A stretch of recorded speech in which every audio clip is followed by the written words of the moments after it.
Hello, everyone. Welcome to BizChicks TV.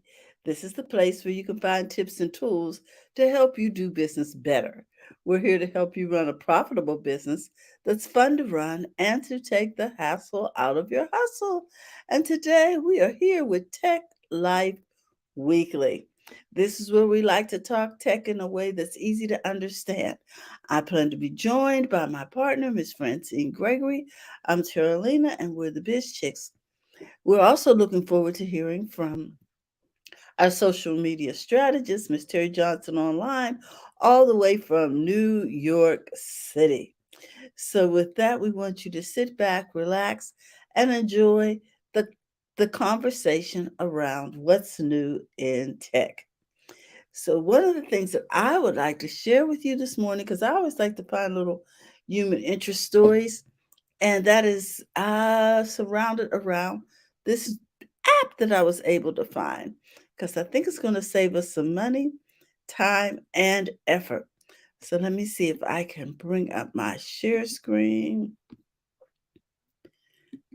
and show this particular app. Okay, guys, can you see that? This app is called Libby by Overdrive. And what it is it links to over 90 percent of the public libraries in North America. And you're able to check out audiobooks, ebooks, etc. And hey, here's another thing that I like about it. It will return the book without you having to go to the public library and turn it in.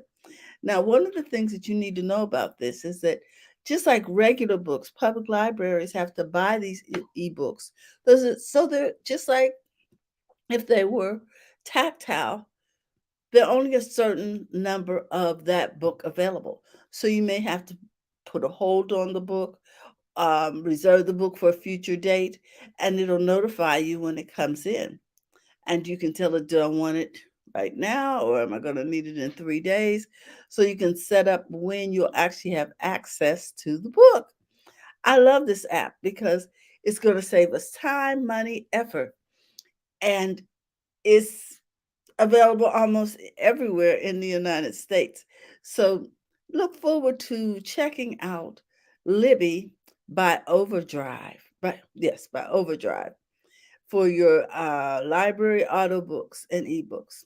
Now, here's some of the screenshots of this app. Libby is an award winning, much loved app for most libraries, according to the different, what would you call them, reviews that come in.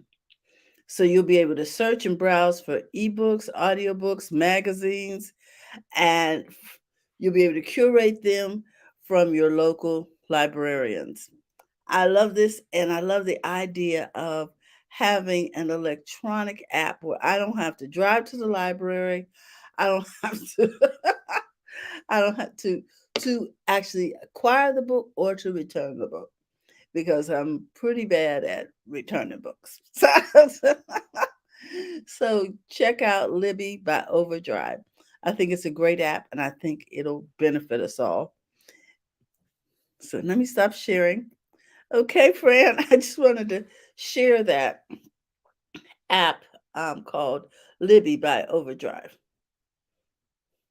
Uh, you're muted.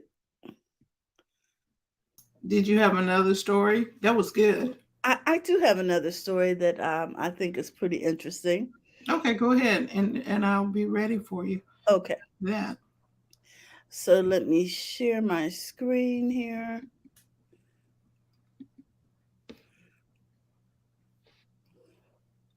Let me make sure that first of all, let me get into yeah, I think I'm there.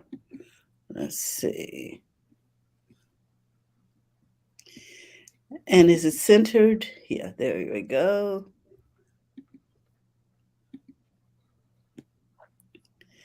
This article is about how AI is helping to improve our lives. And let me get it queued up here properly so we can. This is one of those wearables. You know how TJ is always telling us that wearables are going to be the thing of the future. And she Right. talked about this almost, what, 6, 7 years ago? Right. Right. Well, here we are. Check this out. Let's see if I have this. Do I have this on full screen? I do now. Okay.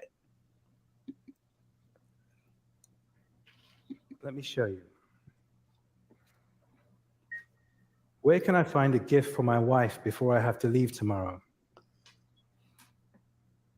Vancouver's Granville Island is a lively shopping district. That's an incredibly simple response for a very complex query. Humane, the startup founded by former Apple employees, has announced its debut device, the Humane AI Pin. This wearable gadget is set to revolutionize personal computing experiences with its AI-powered capabilities. The device, scheduled for release later this year, operates as a standalone device and utilizes advanced AI technology. The Humane AI Pin is a clothing-based wearable that employs various sensors to facilitate contextual and ambient compute interactions. While specifics about its features and design remain undisclosed, a demonstration by co-founder Imran Chowdhury at the TED conference provided a glimpse of its potential. The device showcased functions such as projecting displays onto surfaces, making phone calls, and receiving automated summaries of the day. In fact, in 2017, the legendary tech journalist Walt Mossberg wrote in his final column that he felt that soon, one day, technology would become invisible and that the computer would disappear. And we agree. Sorry, this is my wife. I'm gonna have to get this. Hello? Hey, babe. Hey, Bethany, how's it going? Good. Are you a Ted? Yeah, I'm on the red circle right now, actually. Oh, great. Good luck. And don't forget to mention me. I won't, babe. Thank you. Love you. Love you too.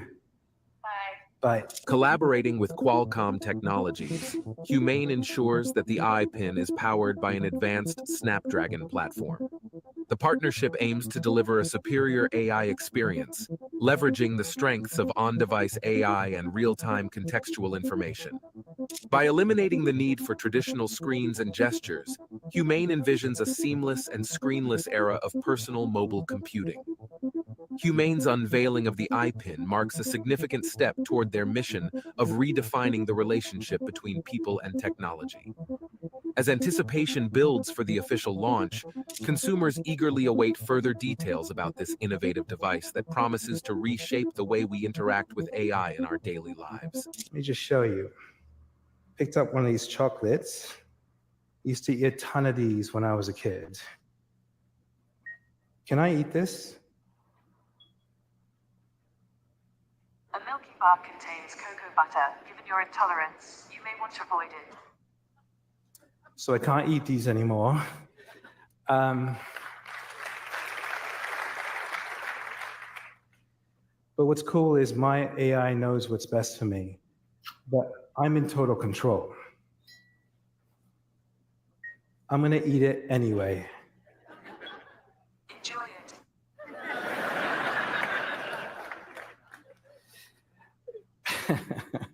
Your AI figures out exactly what you need. And by the way, I love that there's no judgment. I think it's amazing to be able to live freely. Your AI figures out what you need at the speed of thought.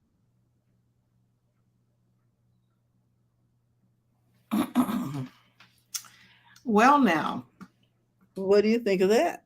I'm thinking. Right on your hand. He's talking to her. Well, yeah. I don't think it was in his hand, but I think that It was projecting onto him. projected into his hand. Now, I like that better than being in your hand. Mm-hmm. Anything on the outside is cool with me. I don't want nothing rattling around. I did notice that the camera was above his pocket. Right. Mm-hmm. So it was just like, oh, like having a mini projector in your pocket. And it's a wearable. It kind of reminds me of the Star Trek thing where they tap on the communicator. Yes. Yes, and then project that to whatever, you know what I mean? I can see that happening. It is still a little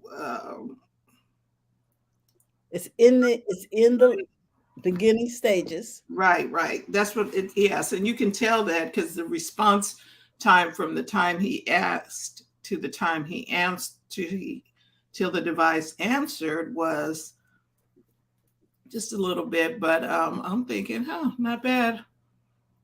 There you go.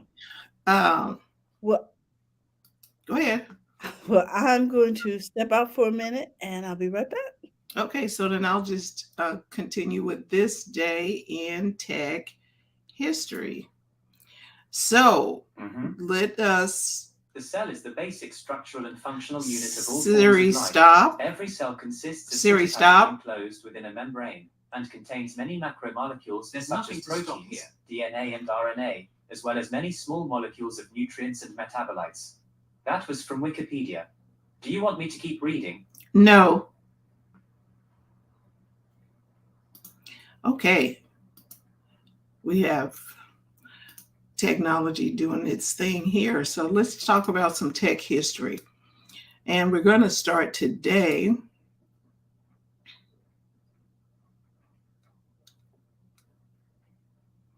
The first commercial telegram sent around the world. Before we do that, we're going to look at Google's IPO, August 19th, 2004. Google holds its initial public offering, also known as an IPO, selling over 22 million shares at a starting price of $85. Google shares closed that day at $100.34, and the IPO created many instant millionaires and a few billionaires. August 20th, 1911, the New York Times sends a telegram message to test how fast a commercial message could be sent around the world. Reading simply, this message sent around the world. It left at 7 p.m., traveled over 28,000 miles, and was relayed by 16 different operators. It arrived back at the Times only 16.5 minutes later.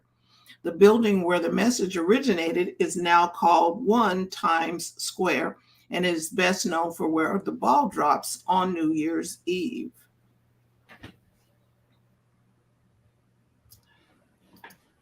Hey, TJ. Hey. All right. So that was the first commercial telegram sent around the world.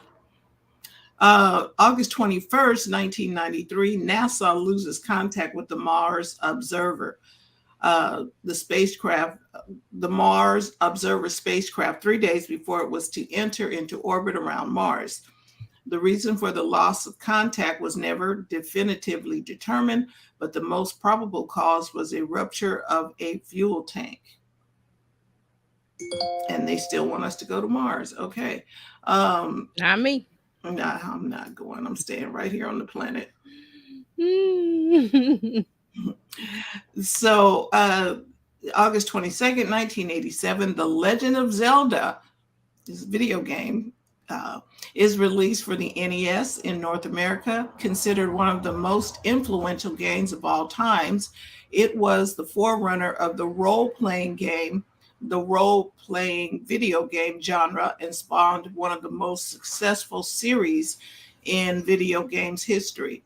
And I still think you can play Zelda on some of the newer platforms. Okay. All right. So let me see. I think I just want to jump up into August 24th, 2011. And I have always said, if there ever came a day when I could no longer meet my duties and expectation as Apple CEO, I would be the first to let you know. Unfortunately, that day has come, Steve Jobs. And it's Apple CEO Steve Jobs resigns amid rumors of failing health, and he passed away 43 days later on October 5th, 2011. So he resigned in August. And then August 25th, 1991, Linus Torvalds posts a message to the internet news group comp.os Minix with the subject line, "What would you like to see most in Minix?" This is the first announcement that he is working on an operating system that will one day become Linux. Interesting. Now, that was all tech history. I want to talk about tech that is making history, and or just looking at some tech that is making in history. And the future of work, this is a story that was in Tech Brew. Electric vehicles seem certain to have a huge impact on the U.S. workforce as we know it, driven in part by policy pushes like state efforts to ban the sale of new gas vehicles. Demand for EVs is on the rise, and so is the demand for skilled labor. Many of the world's largest auto manufacturers are committing to electric, competing with younger, techier EV companies for new types of talent. But finding that talent is proving challenging.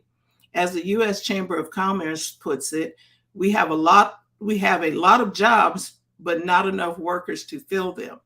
Those who are focused on building and maintaining a talent pipeline that can keep up with the industry's rapid growth describe a multi-pronged approach that includes everything from upskilling programs and internships to university partnerships and better outreach to younger generations. Ashley Brittner, the Workforce Development Director at the University of Michigan's new Electric Vehicle Center, said coordinated pipeline efforts are really just ramping up. So what that tells me is that even though people are screaming about AI taking their jobs, apparently there are still a lot of jobs need to be filled. And you probably just need to shift, Mm-hmm. Okay, maybe you were doing this, but now they need workers to help with these EVs that are coming off the lines. And so there are jobs. And Yeah.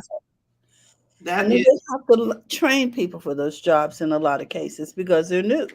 right. And the people who are already there, when people were talking about who's going to, AI and all of this is technology is taking my job. Well, they're telling you they're willing to train you. Yes. So if you have some sort of skill in that arena, you might want to reach out because they're looking to hire all over. There you go. Yes. Okay. So that is your news, your week in tech history and new tech making history. Thank you, Fran. TJ, you are up.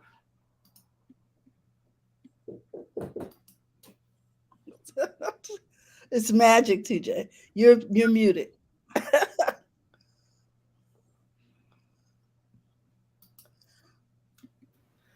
I said, there's no story from Terralina today? Oh, yeah, she went first.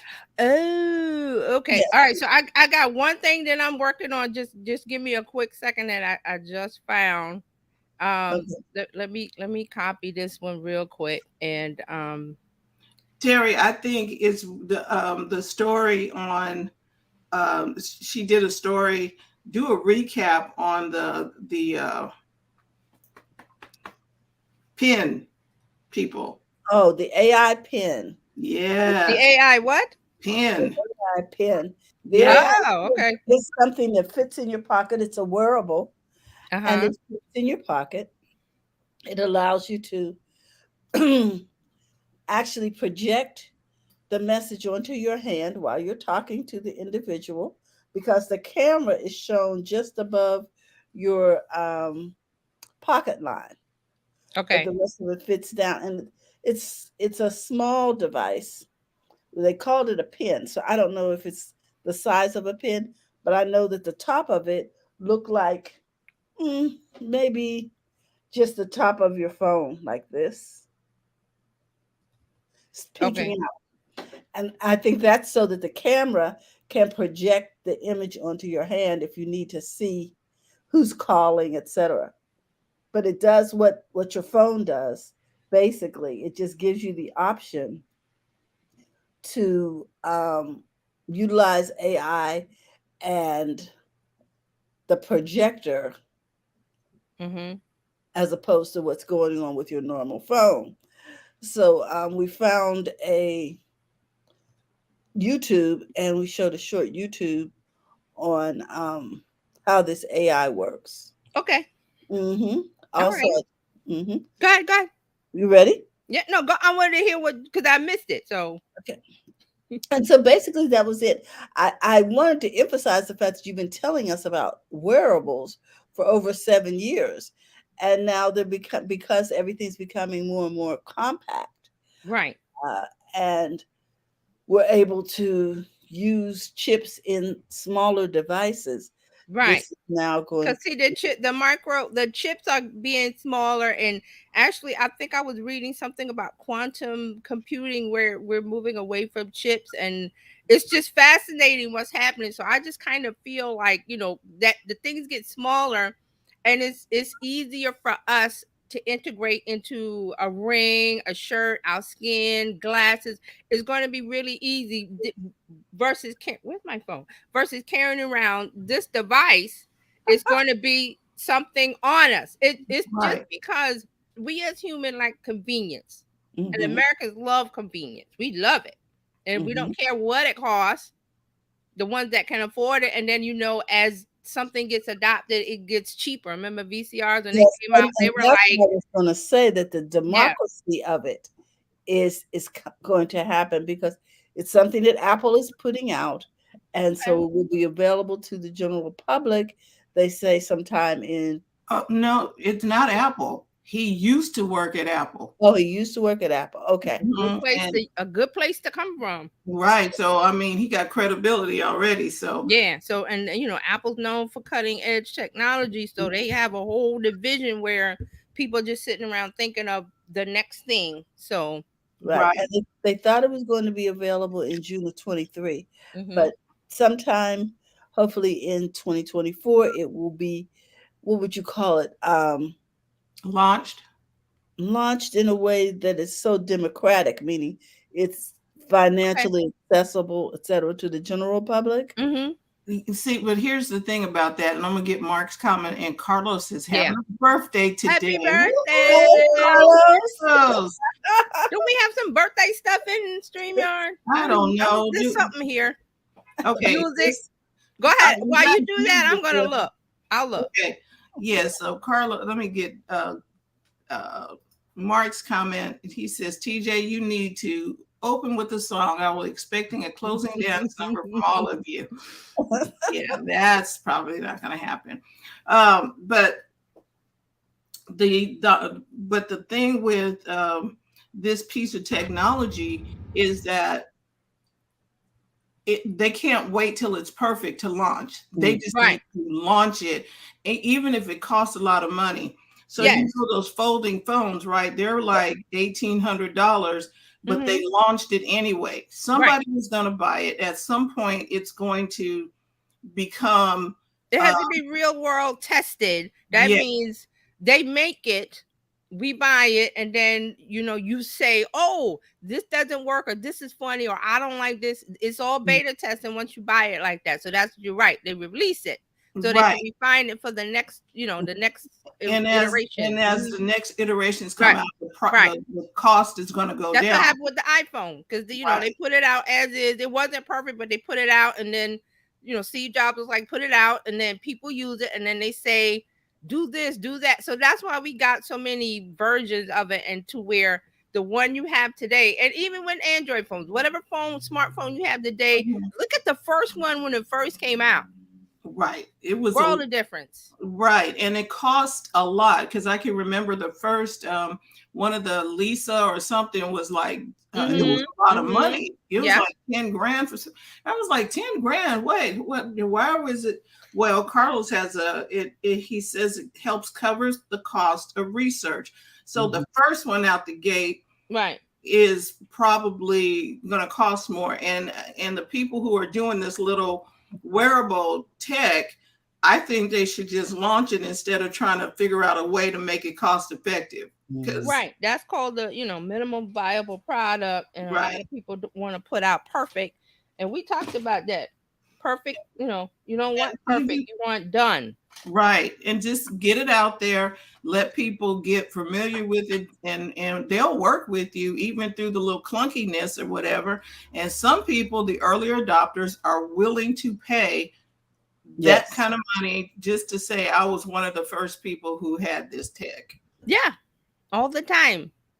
All the time. Yeah. So I'm thinking we can't just think on the lines of, oh, we need to make it affordable for everybody. No, affordability comes like Carlos said with the research. Affordability comes with the research. That's why I bought up the VCR. Remember that came out? I think it was like what, $8,000 or something. Was a lot of money. It was a lot of money. And then at the end, towards what was it, like $50? Right. One brand new in the box. Right. And then Carlos said, just like inkjet printers.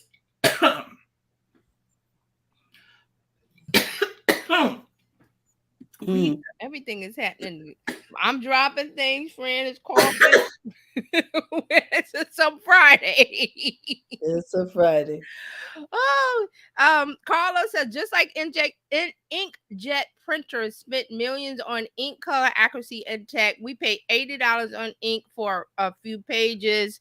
And then he says flat screens were $20,000. Now it's $150. See, correct. The technology came out with the flat screen. It was out of this world prices. You had to be a billionaire to be able to afford one. Now you just wait for the sale whenever, Amazon Prime Day or whatever day, Black Friday, whatever. You just go get your flat screen TV. So that's how technology works. It comes out big and then it filters down to the masses because all of this costs money. They have to pay engineers to fix the problems, to look at things, and all of that is it's all cost base of the product, the ingredients, the manufacturing of it, the materials, and then the labor costs. And so once it works out to where it gets to be, less expensive, then everybody adopts. But then by that time, something else has come out, like the newer version or something has filtered its way in. Okay, so I'm ready. If we are, we're gonna wait for Fran. You good? We're good. Okay. I'm going to start with Snapchat. Snapchat is expanding further into generative AI with something called Dreams. So they have developed a feature that allows Snapchat users to take or upload selfies that will allow the app to generate new pictures of you in scenarios you imagine. And there are other apps out there. There's one called Remini that the Gen Z is using on TikTok, that they upload their selfies in order to receive professional looking headshots for LinkedIn without having to pay for a pro photo shoot. Basically what this is that generative AI is coming into it's being easier to use as far as images, because I stayed away from it at the beginning because it's very difficult to get what you want, because you have to put in a prompt and then you get all kind of crazy stuff. But the tools have gotten better to where now you have apps that let you do things like making, creating a LinkedIn professional headshot without having to get a photographer. You use AI for that. There's a couple of apps. I want to investigate this. I didn't get a chance to look at this Remini. But what Dreams is that it's a way to use AI generated selfies to place pictures of you in fantastical places and scenarios. So you have to do a selfie.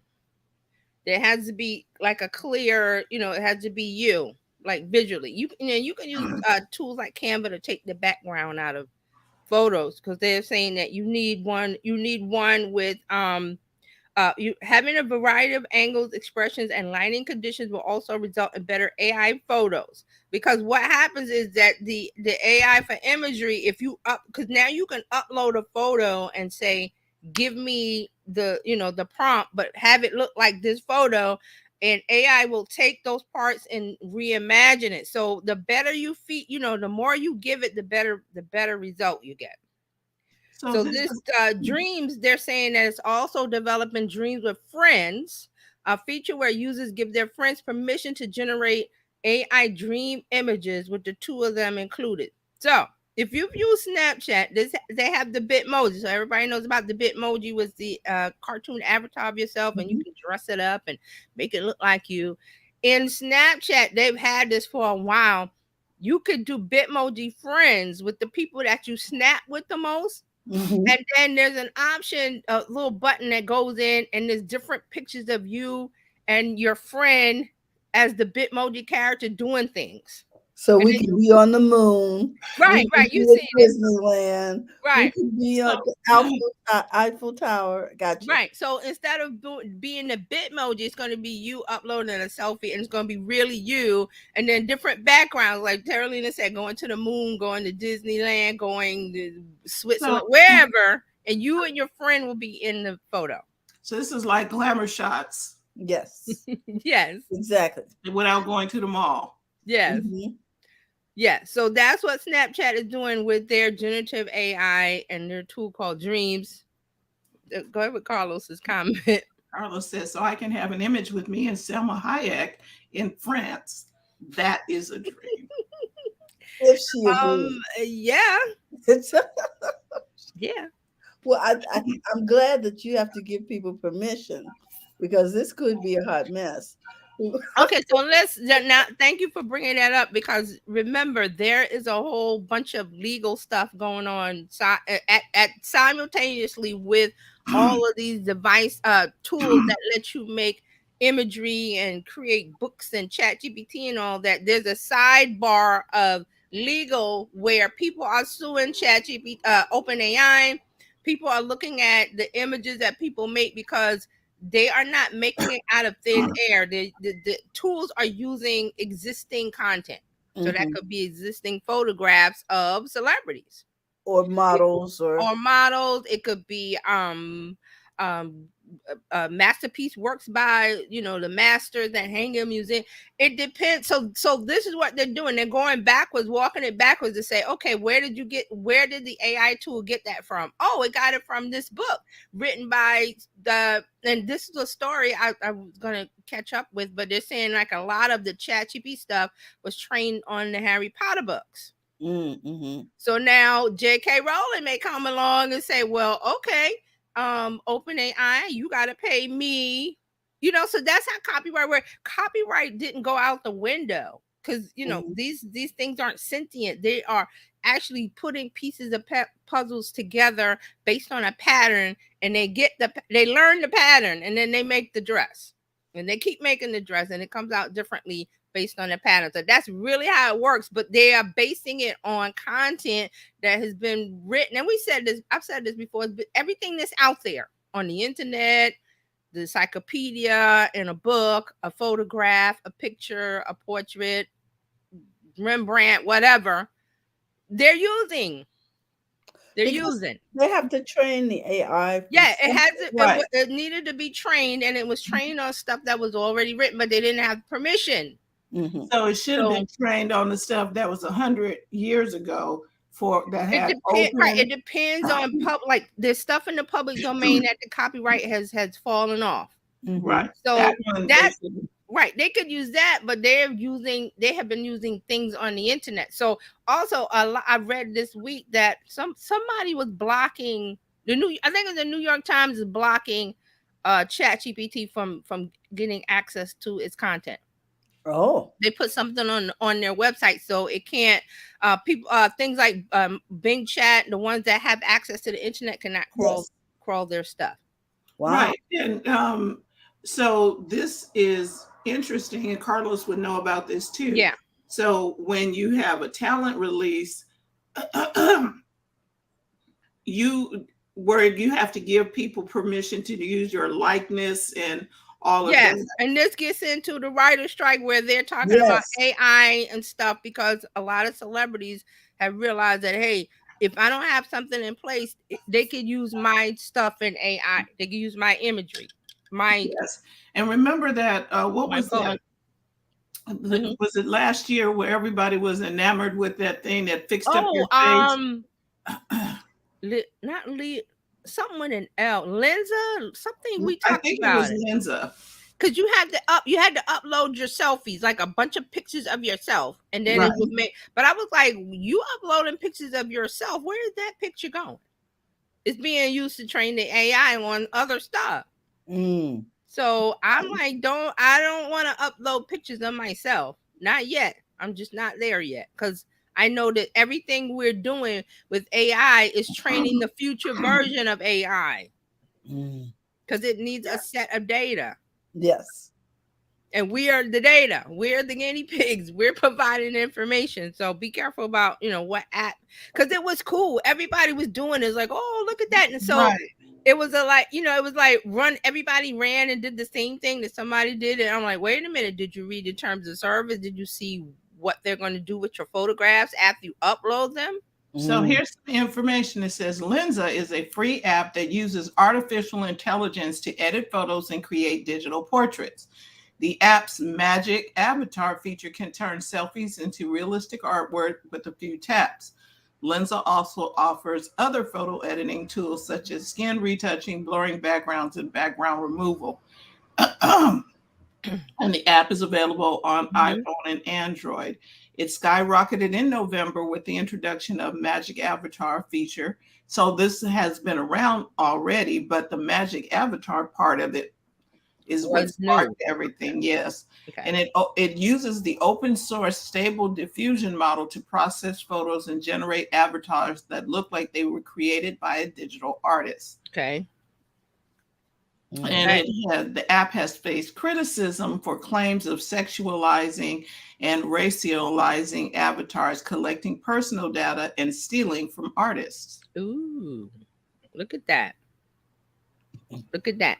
I'm going to say when I use these kind of tools where I upload a picture of me or video of me, it's going to be an AI tool that I own. Like I'm the only one that uses it. You know what I'm saying? Like it's closed off to a company like Lenza. And the time will come when you will have your own personalized AI tool. It will be personalized for you. That means you, a team of you, one, will have access to it.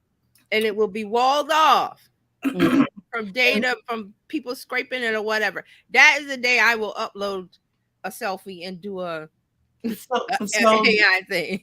The story that Terry did about the guy with the AI pen, it said your AI. So the AI knows you. And you talked to it wasn't open to everybody. It was kind of like M and S and other voice assistants that were now you're wearing it on your And we're going to get to that point where you're going to have your own personalized AI tool. You won't need to use ChatGPT. You'll have your own. It'll be called whatever you want to call it. Oh, Jarvis. Okay. Yeah. So these things are, this is where we're going. It's the early days. It's a mess. Nobody knows what to do. Nobody knows what legally is happening. I know a lot of the generative AI sites. Some of them you cannot use the image that you create commercially. Some you can. So just be aware of that. So you might, people are running out making books, and I've made like 50 books for Amazon, and I'm selling them, and I use all AI, and I'm like, well, one day they're gonna come and get you. And what I mean get you is that book will have to come down, and you might have to pay a fine once they determine where the AI that you use, where did it originate? Like it could be J.K. Rowling, it could be Stephen King, it could be. So those people are gonna get lots of money when they work all of this out.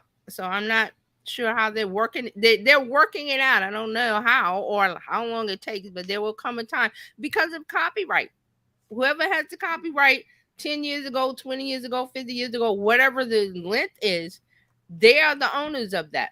That's just like with music. You can't come around and use Prince's music because it's copyrighted, or Elvis or Madonna or any of these people. You just can't use their content out of thin air without paying. Mm. For some reason, people think AI tools is like a license to free use. Mm-hmm. No, Yes. copyright is coming for everybody. So just something to think about. Mm. All right, let's move on. We'll talk about Reddit. Reddit has launched moderator rewards program because of all of the unhappiness with the way Reddit has treated its moderators. Now, remember, I think maybe last month or two, Reddit had some issues because some of the subreddits were shut down because of, I believe, is the API. There was a bunch of stuff going on, so they made the moderators unhappy. Moderators are the people that kind of care. They're the caretakers of the subreddit. They keep it nice and clean and no bullying, no harassment. If somebody comes in, they that starts trouble, they kick them out. So they're Mhm. kind of like The the RA, gatekeeper. like a dorm, the Right. Yeah. resident person, the resident director Mm-hmm. that comes around and knocks on the door. Well, do you have a microwave in there? Do you have a this and that? All the things that you're not supposed to have in a dorm. So that's a good analogy of what a moderator does. So they come in and they're Okay. like the authority. So there was a little bit of back and forth because I think the CEO of Reddit said something I don't remember, but there's a lot of discontent. So now Reddit is launching the mod helper program to reward moderators who offer helpful advice to other moderators, along with an updated moderator help center. Now a moderator doesn't get paid by Reddit, they're just doing it out of Oh, the goodness of their heart. There's no pay. what? Okay. Because remember, this app started as people sharing information. Just remember how Google Plus worked?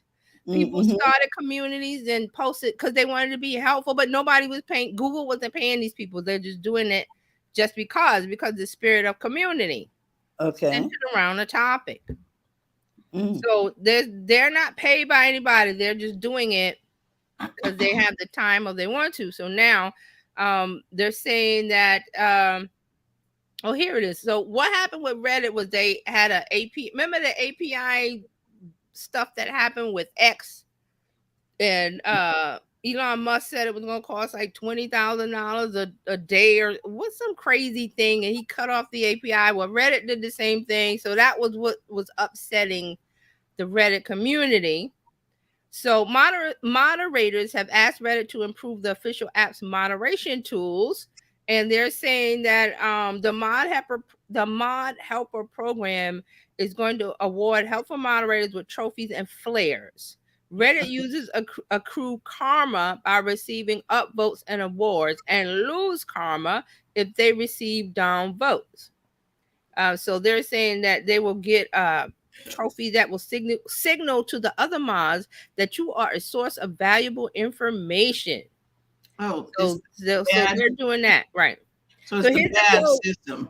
Yeah, so here's a quote from Reddit. Reddit can be a complex place for newbie and expert mods alike, and the knowledge that you share with each other here is incredibly powerful. This will both recognize mods who are particularly helpful and reliable sources of knowledge for their fellow mods, all with the goal of celebrating your support of each other and fostering a culture in this community where mods readily collaborate and learn from one another. So now see this is how Reddit works. It has subreddits or communities where people gather and talk around a topic. But if it's not a good place to hang out, Mm-hmm. you don't want to be there. So the community doesn't grow, which means you're not using Reddit, which means Reddit can't show you an ad. Because Reddit shows you ads. Okay. So Reddit is a good place for information. It's just that it had a bad reputation for a long time of being this wild wild west place where the bros, they call them bros, and they would go out and just say all kind of stuff and everything. So they need the moderators to help clean up the community so it's a Okay. nice neighborhood so people will use it. But the thing is, Reddit is like realizing that they need the users. If you don't have the users, you don't have an app.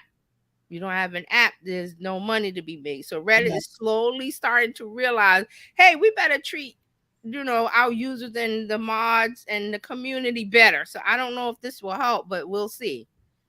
Mm. It's up to the mods to say, um, is this something satisfactory, a nice trophy, or getting karma? Right. That's up to the mods to decide. So So the but mods have shut it down cash would be before. nice, right? Right. But Mark says, I'm the moderator here. So watch it, Carlos. it was crazy. Thank you, Mark. All right, WhatsApp. WhatsApp now lets users create groups without names. Now, I'm not a WhatsApp user, so I'm asking the WhatsApp people, is this a good thing? So WhatsApp has introduced a feature that let users create groups on the instant messaging app without needing to name them. So the feature will help users create a group even if they have not decided on a topic yet, or need to create a group quickly. So this is what they're saying, that you could just make a group without a name. I'm like, well, what's the big deal?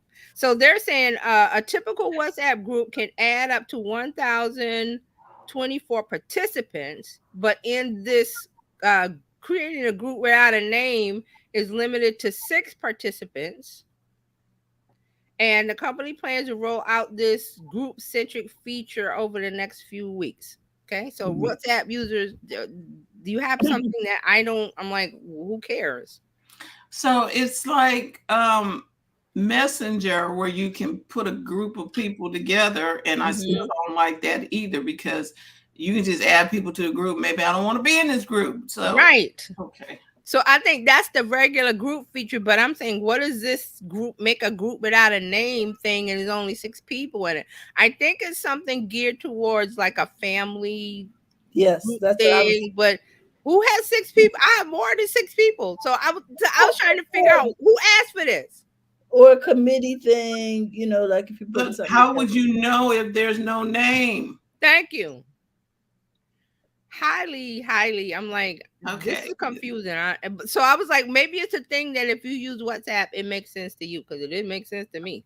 Okay. And Dr. Tachi is not here to help us out. Right. So okay. that's why I say, any WhatsApp users, let me know, because I was just like, okay. All right. Speaking of Messenger, Meta is shutting down Messenger Lite for Android in September. So they have something called Messenger Lite. It's lightweight, stripped down version of Messenger. And I think I remember reading something about this, because it's for people in other countries where their internet service is not reliable. Okay. I think. So they're saying users of the app are starting to see a message that advises them to use Messenger. So they're trying to, move people over to Messenger. It won't be available after September 8th. So September 18th. Here's the quote from Meta. Starting August 21st, people using the Messenger Lite app for Android will be directed to Messenger or FB Lite to send and receive messages on Messenger. So now they have a Messenger Lite and a Facebook Lite, which I'm like, okay, it's probably in the App Store somewhere, but I haven't used it. But see, I'm not Android, so I wouldn't have seen that. Right. So they had one for iOS, but they shut that one down in 2020. So that one has been not around for a long time, the iOS version. So they're saying Meta introduced Messenger Lite for Android in 2016 for users with less powerful Android devices. The app offers only the core features in Messenger in order to hog less storage space and processing power. That's from the article. So they have light versions. So what is okay? So I understand Messenger and WhatsApp are pretty much the same thing. So if you are having issues, apparently you can just use the WhatsApp, but they're not telling you to go to WhatsApp. Right. And see, I think that's why they're shutting down the Messenger Lite, because they have WhatsApp, and WhatsApp was used in a lot of places where, again, the internet is spotty, or they have less powerful devices in these countries. So that could be it too. WhatsApp usage is growing, so they don't really need Messenger Lite. Right. And they're shutting it down. So that's what's going on in the messenger world. I feel like if they just cleared the clutter from all of it, just, True. release some of the load on Facebook and Messenger, Mhm. just because it's very clunky right now. Yes. All right. Speaking of clunky, here's something that's not clunky. Threads has launched its web app. Have anybody seen it? I put it on my stories. Oh, You Mhm. can now use Threads on the on web. your computer. Mhm. Woo! I like that. Threads.net. Okay. What? Threads.net, I Threads.net. believe it is. Let me see if I I'm going over there turn it now. on. Oh, I see it. You have it, so try to log in. Okay. Threads.net.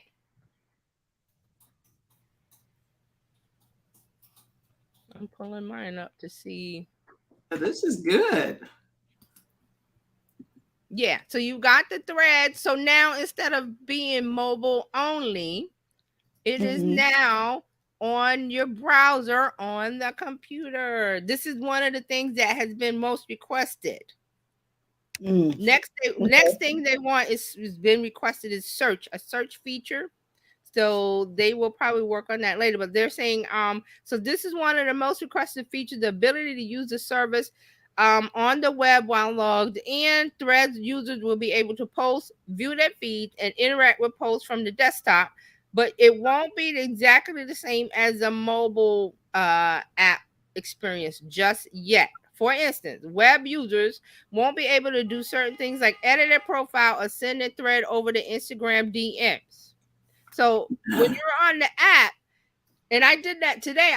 For some reason today I went on Threads and I put like 10. I just went crazy with the posting, and one of them I shared. I shared on my Instagram story. So there's a button under the post that the airplane to share, and then it says share the story. You don't have those features on the web version just yet. So we have like a bare boned web version where you can log in, you can see, you can post, you can reply, and you can like, but there's not a lot of stuff yet. And then I believe Threads Meta is saying that they're going to add more, but they're putting stuff out because this is what's happening. There's a demand for things like the web version and search and this and that.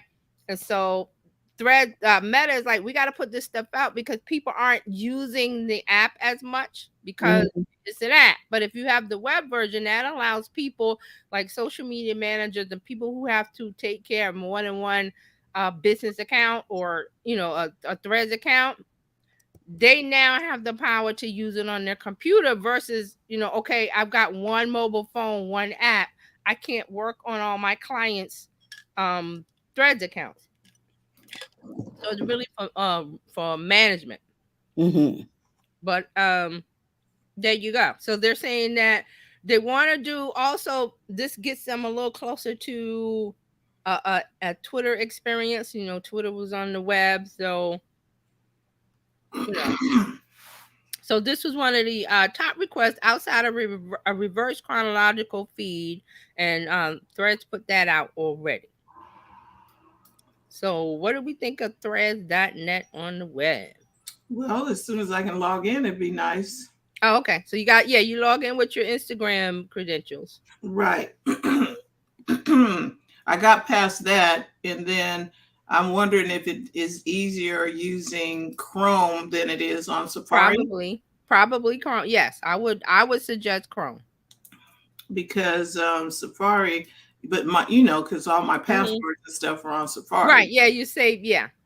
That happened to me too. I was like, okay, I got to get my pass. I was like, what is my Instagram password? I was like, okay, I got to get it. Okay, Right. I thought I was the only one. No, Okay. 'cause No, it it's was, like you gotta log in. And I'm thinking like, well, I don't remember my password. right. And my password is saved in my Safari or in my keychain or passwords. And so now I got to do that. And I'm like, yeah, this is fun.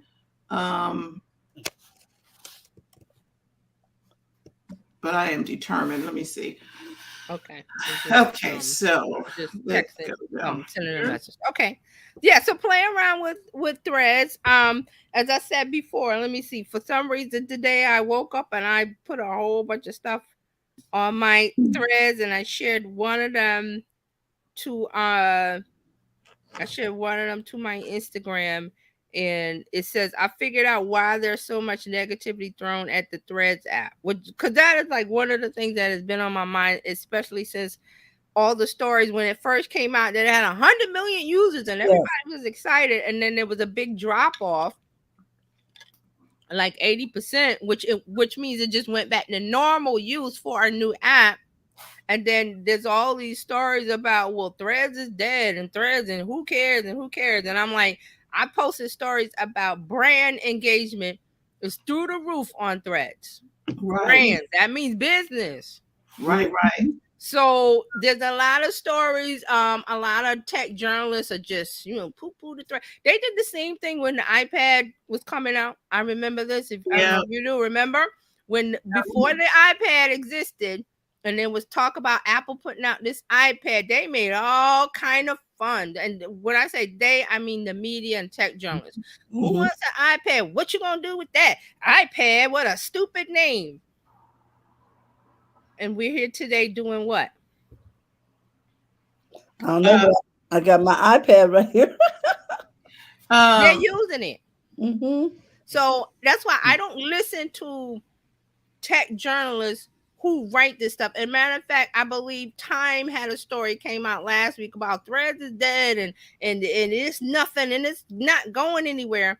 And they talked to a university professor in Minnesota or something. Actually, associate professor, and I'm not putting down Minnesota. I'm just saying that they went to some obscure school I never heard of and talked to this media professor. And I wish Dr. Tachi was here. And I'm not putting him down. I'm just saying that the things he was saying was not based on real world usage. Like I could tell he didn't even use it. How good is the internet in what part of well, it's not even that. It's just that this is the thing. When you talk about marketing, and Gary has talked about this, a lot of people have talked about this, like especially with education. It's a professor who learned it from school, not an entrepreneur, someone who knows it and has fought the hand-to-hand combat battles and sees the things that happen that goes to teach. Which is what Mark Schaefer, I talk about Mark Schaefer a lot. If you don't follow Mark Schaefer, please follow him. He is a professor of marketing, but he has real world experience with companies like IBM and large corporations. So he's in the trenches and he talks the talk, but he teaches. I think he was teaching at Rutgers, and I think he announced this week that he's teaching some new school. Somebody like that I would talk to. But they talked to this person who was like, okay, the things they were saying, I was like, you've never used Threads. Don't tell me that you know. So because he's an associate professor of media something, I forgot what his title was. And so that means you go in and you teach the 4 P's. I've talked about that before. Nobody goes by the 4 P's in marketing anymore, but you still teaching that from a book that was written in 1970. But what I'm saying is that people aren't using it. They're getting their story because I don't know why. I haven't figured it out. But they go and they get these obscure, instead of talking to someone who has experience in marketing like a Mark Schaefer, they go and find somebody. And I'm like, no. So Time puts this story out and it puts it in people's minds that Threads, you don't need to be there. It's not worth it. There's nothing going on there. So I figured out why nobody likes Threads, except the people that like Threads, like me, and there's a couple of core people. There's 10 million people still using it. Okay. It's because they cannot game the system. Right. What I mean is, when you go to Facebook and Instagram and TikTok, you can game the system. People buy bots. People use hashtags. They do all kind of tricks. So I'm looking at TJ's post here. I finally got through. By the way, I had set up 2-factor authentication. Yes, you need to. And I'm like, okay, what device or what program I used to create the authentic. That's why I say you gotta use one. I use Google Authenticator. Use one authenticator. Don't use, because there's a bunch of them. Try to use one. Right. And so I use Authy. And Yes. I was like, oh my gosh, what? And then I went to, I'm like, okay, wait, I have an authenticator. Let me see what's in here. Which one? I have Authy, and Right. and I know my car is on there. My and then I saw the Instagram. I'm like, woo, thank God. You have to remember, because you got more than one, so you got to remember which app. I only have one Authy with all these different things in there. I was like, okay, we're gonna have to talk about authenticators at one time to help people understand, because it's not simple. Right. And you got to be quick. You got 26 seconds to enter this code. I was like, what? Yeah, you only have a few seconds to enter it because it recycles. Right. But you got to know where you put it. And I was like, oh my God, I don't want to be locked out of my stuff. So anyway, that's a different story.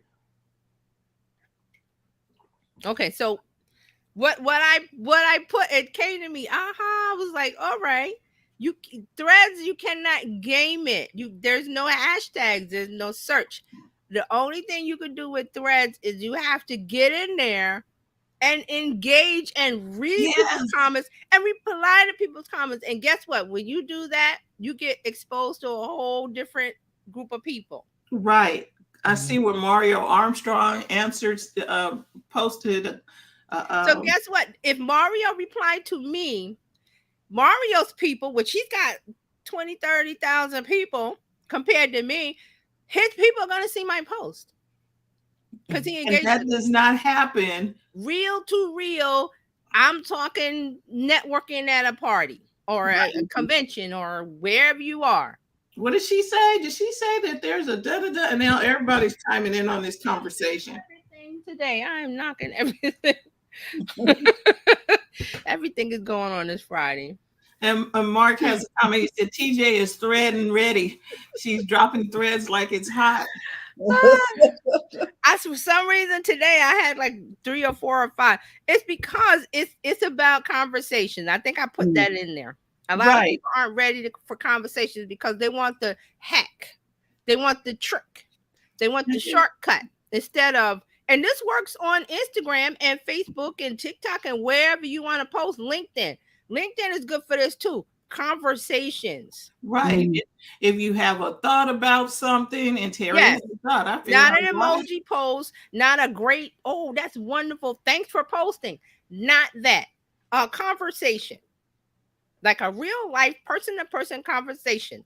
When you do that on LinkedIn and when you do that on Threads, you get exposure. You get a lot. Because I've gotten people come and follow me. I'm like, where are these people coming from? Because I posted on somebody else's thread that has a bigger, like their thing is bigger than mine. Like they have 100K people or whatever, which I don't. But that's what I'm saying. That's why I see the beauty of it. And people don't want to do that work. Right. They want the shortcut of buy a bot, whatever trick that they tried on Instagram, buying followers. Oh, those things never work. We said that from day one. Those things don't work because why? They're not real people, and Instagram is going to come along and delete those followers, so your number count goes down. I was in one of my groups. Somebody said, well, oh, my client lost 10K followers on Instagram. What do I do? I was like, because those were bought. Those are fake. Instagram does a sweep every so often. They sweep through and they say, oh, these are fake, and they remove them. They do it to Kim Kardashian. They do it to everybody, the celebrities, everybody that has a bot that bought followers. They come around and they cut it off, and your numbers go down, and people start panicking. I'm like, why? They're not real people. So, as a business, why would you want bots and fake people following you? I don't understand it. But I think it's because people don't want to do the work. So on Threads, guess what? You got to pick up the phone and you got to say, well, what do I say? Right. You got to have your messaging. Or you can figure it out. But see, this is what, and it came to me today, and I was like, okay, this is what's happening. Yeah, so, like Mark's thread is on here from 3 hours ago. Yes. Mhm. So when you go in, you don't have to be on threads all the time, but when you go in, you're going to see things. And you can respond or not, and you can keep scrolling. But I'm telling you, brands are there, the news is there, media, all the big things, Mhm. networks, all of those people, and I'm saying people, but corporations, they're there and they're loving it.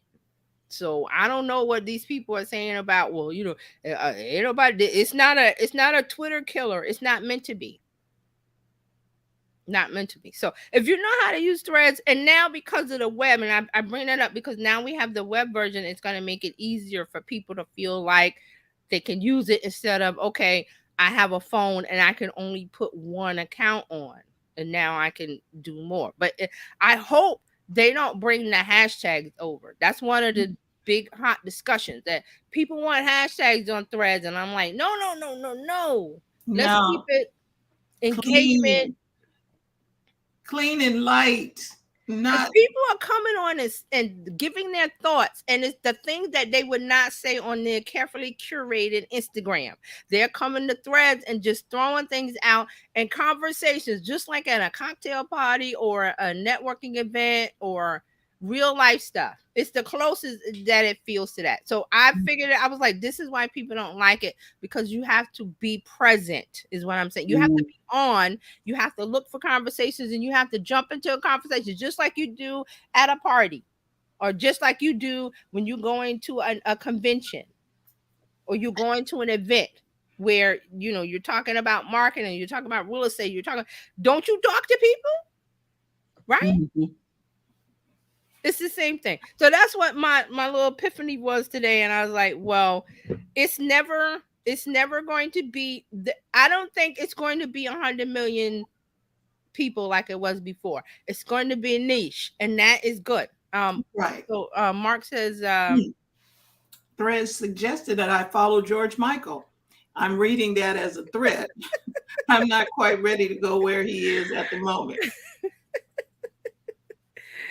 oh I'm Mark, telling you though, um, with threads and all of these, what is your end result? If you are a person who needs people to like you or whatever, you may not want to. it's You cannot be bothered, but like, well, nobody liked my post. Why did you put it out there? yes. Why'd you put it out? What's your reason? And Mhm. if they don't like it and you have a good reason, say it in a different way. I put up something on Instagram this week saying about, if you're not getting engagement, do it differently. Do something differently. Rewrite it. And then we have the tools. Oh, I don't have time. Chat GPT. Oh, I don't have time to make an image. Mid Journey, Stable Diffusion, whatever you want to use, go in there and play it and learn it. They even have apps. I even have an app. I think it's called Light Leap or something. You can do mobile wise for images, just like that. I think it's called Light Leap. Let me see. So, It's either Light Leap or Photo Leap. One of those. But it does AI images on your phone. Canva does it too. Canva. If you've got Canva Pro, you're covered. right. So we don't. And it's just, it's like you said, TJ, it's for engagement. You had a thought on your mind.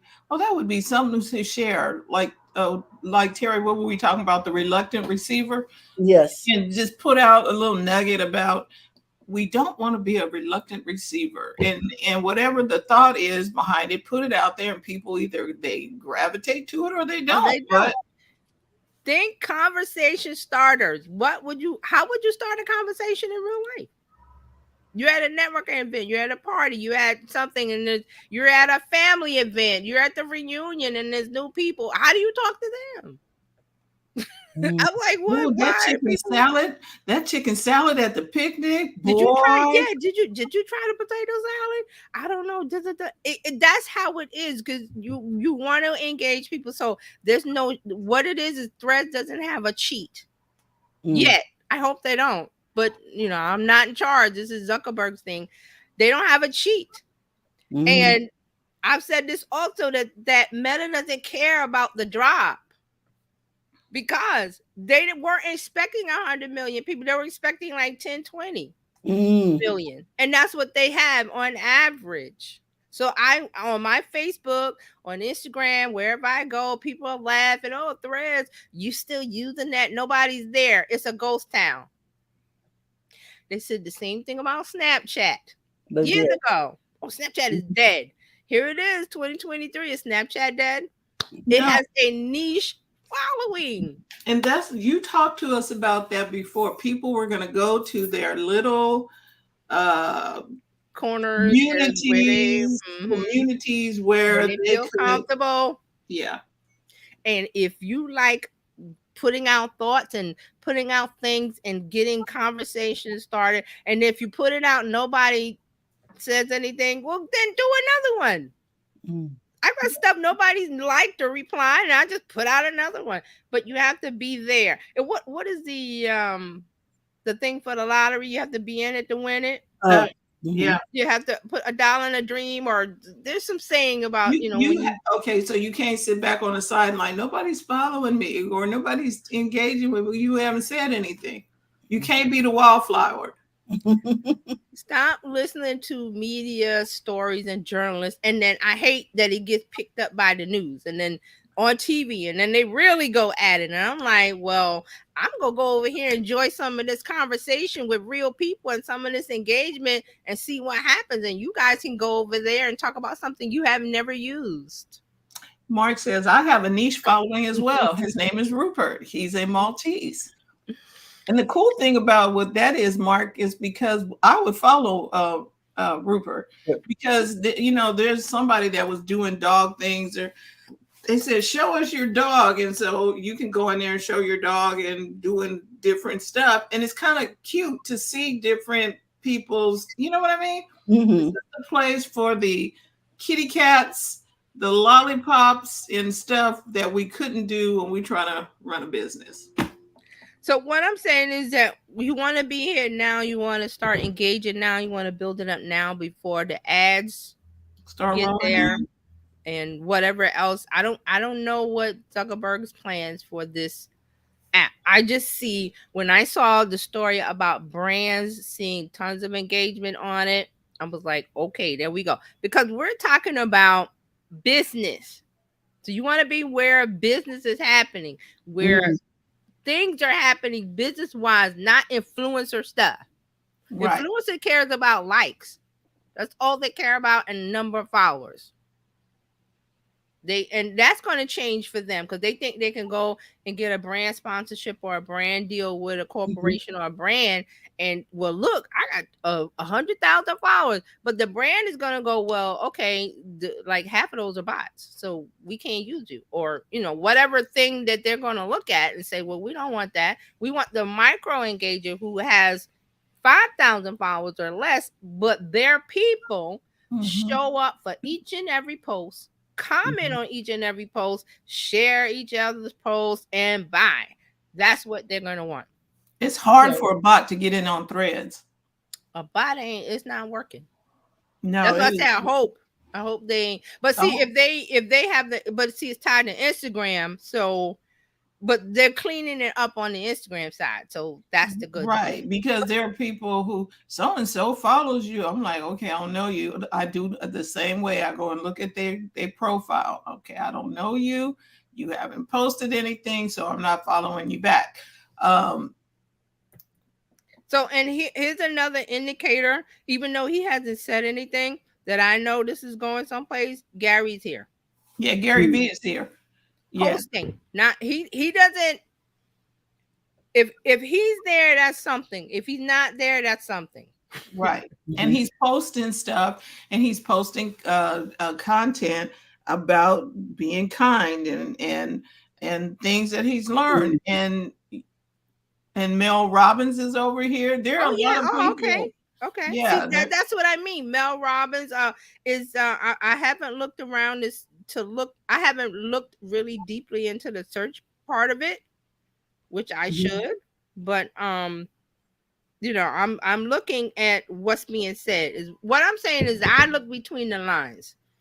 I don't care. You can tell me it's raining, but I'm gonna stick my head out the window because Alexa does that. Oh, I'll say, "Is it raining?" She goes, "No," and I look out the window and it's raining. Like, come on, what are we paying? What do we buy you for? But I'm just saying that's what I do. So with this Threads, I know there's something there. It's just that it's not going to be the gigantic Twitter killer, and I call it Twitter, I don't call it X. This thing that, because Twitter's another animal where MAGA people and that kind of people, that's their mud, that's their playground. They're having a great time today.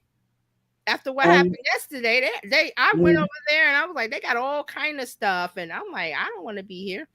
Boop, I closed it and left. I just wanted to see what was going on, but that's what's happening. That's what's happening. So you can be there or not. I said before, you don't have to use it, but I'm using it. So yeah, Threads is pretty nice. Threads, I when Threads first came out, it was very nice. It was just like very clean. It's very free. It's not a lot of belt like Instagram has like 20 things. Threads doesn't. Threads was and that easy. Scares people because they have to have conversations. They have to talk like a human.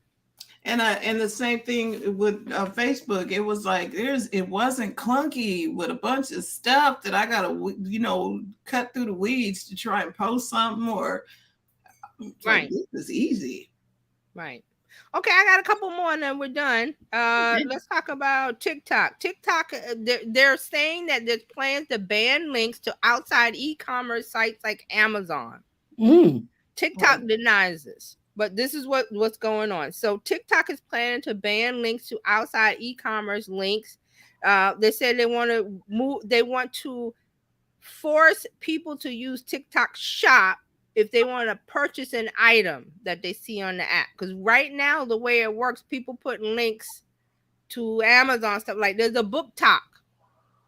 And they talk about books and they put the link and you go buy the book on Amazon. There's other kind of talks, like little communities where they talk, say for knitting and here buy this and there's a link to Amazon or Etsy or whatever. TikTok wants to stop that because they want to have e-commerce happening inside of the app like they have in the app in China called Douyin, I think it's called. That app that they do everything in, like they have that one app and everything happens in the app. I'm not having y'all up in my money. Mark says TikTok Shop strikes me as more potentially dangerous than having an account. Yeah. Yeah. I'm like, oh no, we're not letting y'all get to my money. Yes. So they want to ban the Amazon links. So this is a way to TikTok to boost sales on TikTok Shop, which isn't seeing any traction. I remember we talked about a couple things that TikTok was doing e-commerce wise that they shut down. Like I think they had live shopping and they had to stop that, and because they didn't see any traction like they see over in China. That's what they're basing it on. Well, it works over there. Why isn't it working in the US and because we don't do things like that. We do things differently. So they're not realizing that. So they're trying to make this thing happen. So they're saying that consumers in the US are currently spending around 3 million to 4 million a day on TikTok Shop. And that's up from 500,000 to 1 million a day in June. So TikTok wants it to go to 10 million by the end of the year. So a way to do that is to block the links to Amazon because that's money going out of the app. So they're saying the TikTok Shop is a lot more successful in Southeast Asia, where it has been available since 2021. The daily gross merchandise volume is around 50 million to 60 million.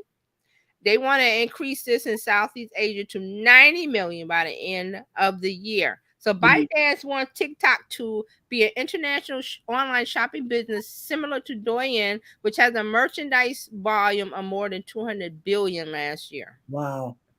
So TikTok says, well, the money is flowing out of the app with these links to Amazon and Etsy and whatever shop you have that's outside of TikTok. So they're thinking about blocking those. So when you buy something, you got to use TikTok Shop. Like Fran said, I'm not giving you my information. I just don't want a foreign country up in my. So let's see what happens with that. I say it ain't happening. It's not happening. So, but that's what TikTok wants. So let's see how that works. Okay, one more. Oh yeah, two more. YouTube tests a new hum to search feature on Android. YouTube will let you hum or record part of a song to try and figure out what it is. Mm-hmm. So they have this feature where you hum a song. You know, what's the name of that song, and then you hum it. Before you had to sing it, now you can just hum it, and then it will tell you what song that is. So it says you can hum or record 3 or more seconds of a song so that Google can try to identify it. Once YouTube identifies the song, it will show you relevant content about that song. So it's like Shazam does that, which is owned by Apple. Yes. Yeah, so this is a little experiment that says that it's rolling out to a small percentage of people across the globe who watch YouTube on Android devices. So I won't have that. I don't, well, actually, I do have an Android. All right, let me see if I can see how that works.